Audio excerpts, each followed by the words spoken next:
Part 1st, Chapter 7. One of the most curious and pleasing sights in Mizora was the flower gardens and conservatories. Roses of all sizes and colors and shades of color were there. Some 2 feet across were placed by the side of others not exceeding the fourth of an inch in order to display the disparity in size. To enter into a minute description of all the discoveries made by the Mizora people in fruit and floriculture would be too tedious. Suffice to say, they had laid their hands upon the beautiful and compelled nature to reveal to them the secret of its formation. The number of petals, their color, shape, and size were produced as desired. The only thing they could neither create nor destroy was its perfume. I questioned the preceptress as to the possibility of its ever being discovered. She replied, "It is the one secret of the rose that nature refuses to reveal. I do not believe we shall ever possess the power to increase or diminish the odor of a flower. I believe that nature will always reserve to herself the secret of its creation. The success that we enjoy in the wonderful cultivation of our fruits and flowers was one of our earliest scientific conquests. I learned that their orchards never failed to yield a bounteous harvest. They had many fruits that were new to me, and some that were new and greatly improved species of kinds that I had already seen and eaten in my own or other countries. Nothing that they cultivated was ever without its own peculiar beauty as well as usefulness. Their orchards, when the fruit was ripe, presented a picture of unique charm. Their trees were always trained into graceful shapes, and when the ripe fruit gleamed through the dark green foliage, every tree looked like a huge bouquet. A cherry tree that I much admired, and the fruit of which I found surpassingly delicious, I must allow myself to describe. The cherries were not surprisingly large, but were the colors and transparency of honey. They were seedless, the tree having to be propagated from slips. When the fruit was ripe, the tree looked like a huge ball of pale amber gems hiding in the shadows of dark pointed leaves. Their grape arbors were delightful pictures in their season of maturity. Some vines had clusters of fruit 3 feet long, but these, I was told, were only to show what they could do in grape culture. The usual and marketable size of a bunch was from 1 to 2 pounds weight. The fruit was always perfect that was offered for sale. Science had provided the fruit growers of Mizora with permanent protections from all kinds of blight or decay.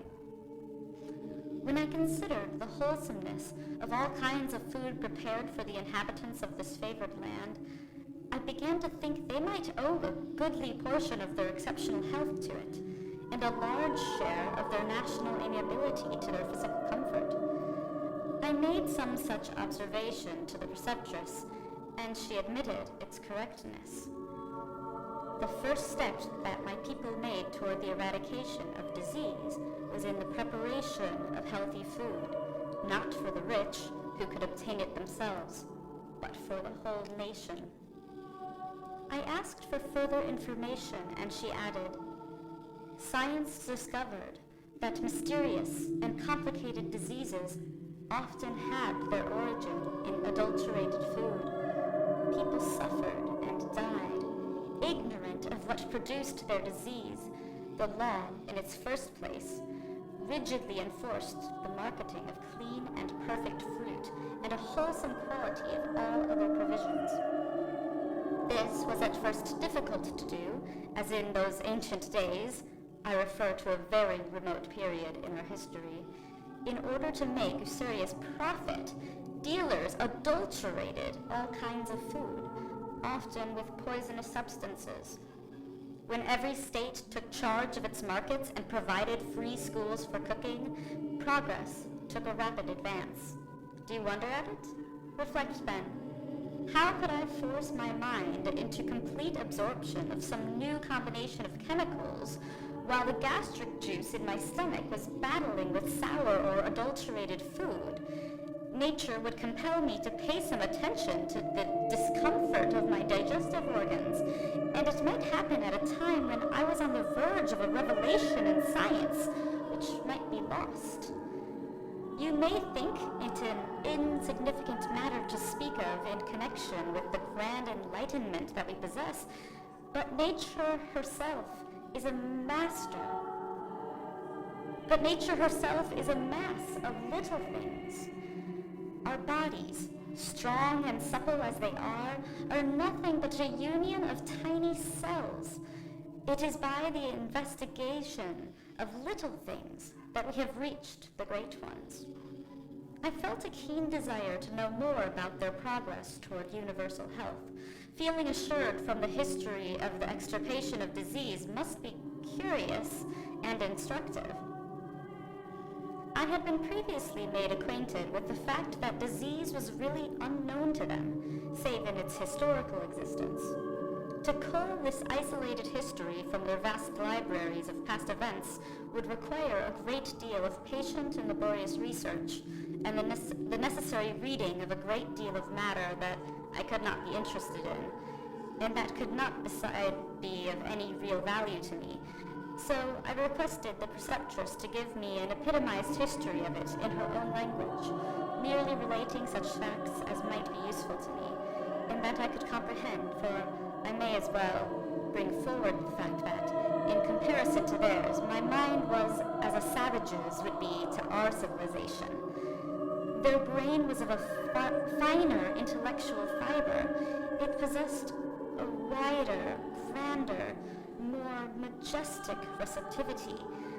They absorbed ideas that passed over me like a cloud. Their imaginations were etherealized. They reached into what appeared to be materialless space and brought from it substances I had never heard of before, and by processes I could not comprehend. They divided matter into new elements and utilized them. They disintegrated matter, added it new properties, and produced a different material. I saw the effects and uses of their chemistry, but that was all. There are minds belonging to my own age, as there have been to all ages, that are intellectually in advance of it. They live in a mental and prophetic world of their own, and leave behind them discoveries, inventions, and teachings that benefit and ennoble the generations to come.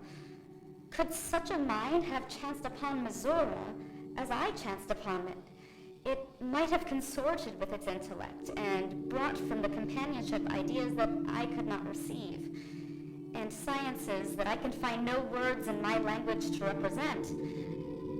The impression that my own country might make upon a savage may describe my relation to Mizora.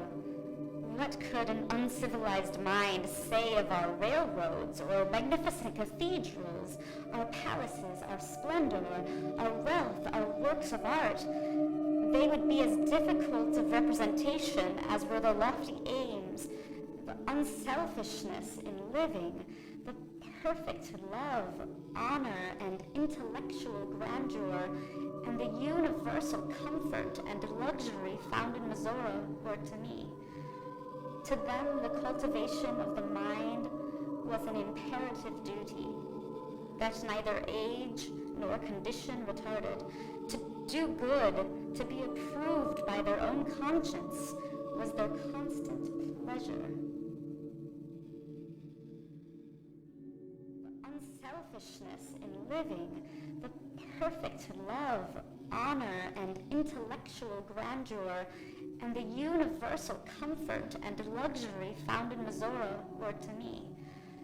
To them, the cultivation of the mind was an imperative duty that neither age nor condition retarded.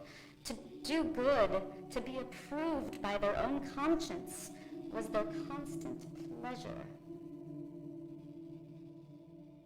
To be approved by their own conscience was their constant pleasure